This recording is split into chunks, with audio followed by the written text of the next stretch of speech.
دین کی بات نہیں کی، صرف محبت تھی. اب تک اس کے میسج آتے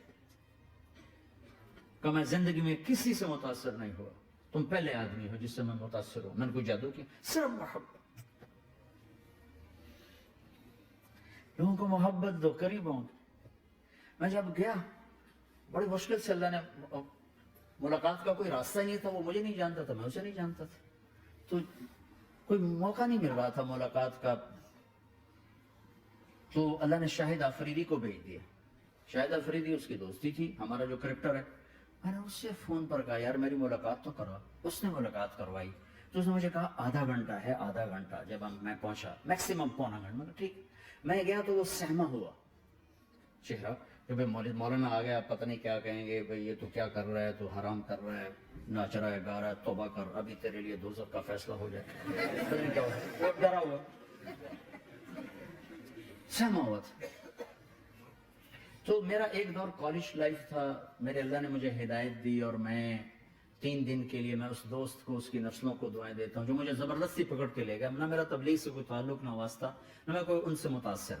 ایک لڑکا تھا، بنگالی تھا، کش کرتا تھا، لیکن میں اس سے ذرا متاثر نہیں ہوا. میرا دوست متاثر ہو گیا تھا، تو میں تو ان کے قریب سے نہیں گزرتا تھا. تو وہ اور میں اسکول میں اکٹھے آ رہے تھے، کالج میں اکٹھے آ رہے تھے. تو وہ متاثر ہوا، وہ 3 دن کے لیے جا رہا تھا، تو مجھے بتائے بغیر میرا ہاتھ پکڑ کے لے گئے، مجھے کام ہے چلو میرے ساتھ. اور میں اس کو انکار نہیں کر سکتا تھا، یہ میرا اس کا تعلق. اب بھی اسی طرح بھائیوں جیسا تعلق. میں اس کا احسان نہ، مجھے زبردستی لے گیا. ہمارے پنجابی کی مثال ہے، کبے نو لت لگی اسے دو گیا. وہ جو ہوتا ہے ہنچ بیک ہوتا ہے نا، اس کو کسی نے لات ماری تو سیدھا ہو گیا. مہربانی بھائی تیری لات سے میں سیدھا ہو گیا. تو مجھے تو وہ کبے والی لت پہ گئی. تو اللہ نے مجھے اس طرف لگا دیا. اور جب میری کالج لائف، میں نے کالج کا بہترین سنگر تھا، اسکول کا بہترین، یہ جنید جمشید کیا ہے جو اس زمانے میں یہ سارا کو اٹھایا میں نے سارا کیا ہے. تو اب وہ بیچارہ ایسے بیٹھا ہوا، تو میں نے اس سے بیٹھتے فلموں کی باتیں شروع کر دی. اور تھوڑی دیر بعد میں نے محسوس کیا کہ فرام 60 to 72 جو فلم انڈسٹری کو جتنا میں جانتا تھا اتنا وہ نہیں جانتا تھا. تو اس کے اوپر میرے علم کا روپ پڑ گیا، اس کی لائن کا علم تھا نا. تو حیران پریشان، یہ واز تو ہو نہیں رہا. تو کبھی دلیپ کمار کی باتیں شروع ہو گئی، کبھی راج کپور کی شروع ہو گئی، کبھی محبوب صاحب شروع ہو گئے، کبھی مدن موہن شروع ہو گئے. وہ آدھا گھنٹہ تو یوں گزر گیا. تو آدھے گھنٹے کے بعد میں نے کہا کہ ہمارا تو ٹائم اوور کا نہیں، اٹھیں چلے ادھر چل کے بیٹھتے. میں کھانے کے ٹیبل پر تھا تو وہاں جا کے بیٹھ گئے. پھر وہی باتیں شروع ہو گئی. جب اس کا سارا خوف دور ہو گیا اور ریلیکس ہو، اس میں پونے گھنٹے سے 50 منٹ گزر گئے تھے.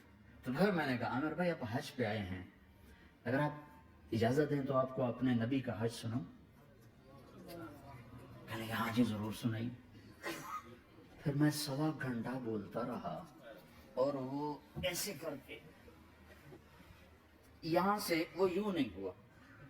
1.25 گھنٹہ ایسے بیٹھ کے یوں سنتا، ہلا نہیں اپنی جگہ سے. لوگ محبت کے بھوکے ہیں تو فتوے دینا شروع کر دیتے. 2 گھنٹے کی ملاقات کے بعد جب ہم نکلے تو نیچے تک چھوڑنے آیا عامر خان.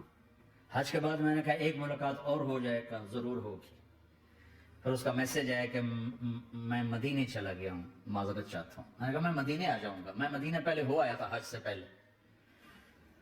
تو اس نے کہا کہ آپ 14 تاریخ کو آ جائیں، 4 سے 6 کا ٹائم میں نے آپ کے لیے رکھا ہے.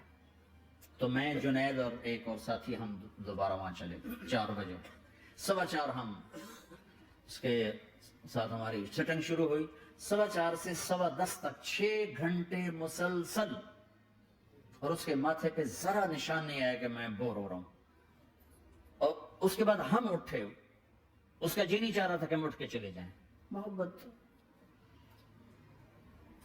پھر ایک امتحان پڑ گیا. میں اجتماع میں تھا رائمنڈ کے پچھلے سال. اس کا میسج آ گیا میری فلم تلاش آ رہی، اس کی کامیابی کی دعا کرو.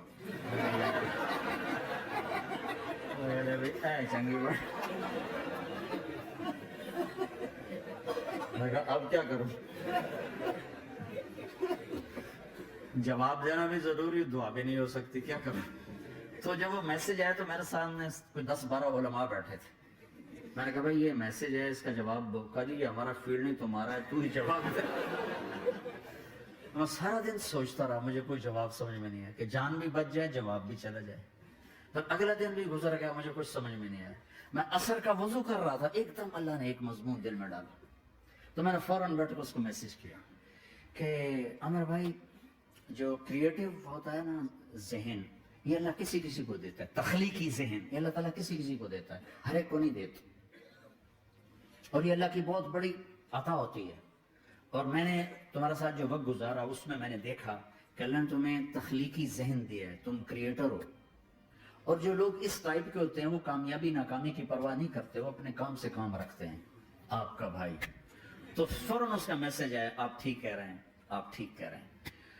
بات ہو گئی پہ میں تھا ہانگ کانگ، میں نے وہاں سے اس کو میسج کیا، دیکھو کسی مصروف آدمی کو براہ راست فون نہ کیا کرو، میسج کیا کرو کہ میں آپ کو فون کر سکتا ہوں، چونکہ میں اس کا بہت ستایا ہوا، بہت ستایا۔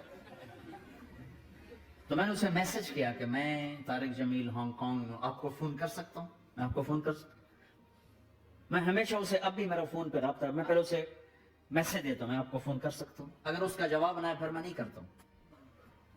کبھی وہ خود کر لیتا ہے، کبھی وہ میسج دے دیتا ہے کال کر لیں۔ تو تھوڑی دیر بعد اس کا فون آ گیا، کیونکہ میں اس وقت دلی میں ہوں، کانفرنس میں تھا، میں نے آپ کا میسج دیکھا تھا، میں اٹھ کے باہر آ گیا ہوں، ابھی آپ سے بات کر کے پھر میں جاؤں گا۔ تو ایسے باتیں کرتے کرتے کہنے لگا آپ کی دعا سے میری فلم کامیاب ہوگی۔ میں کہا یاد میں کوئی نہیں کی تھی۔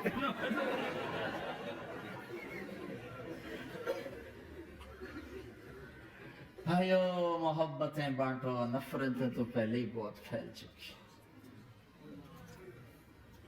نشہ پلا کے گرانا تو سب کو آتا ہے، مزہ تو تب ہے کہ گردے کو تھام لے ساتھ۔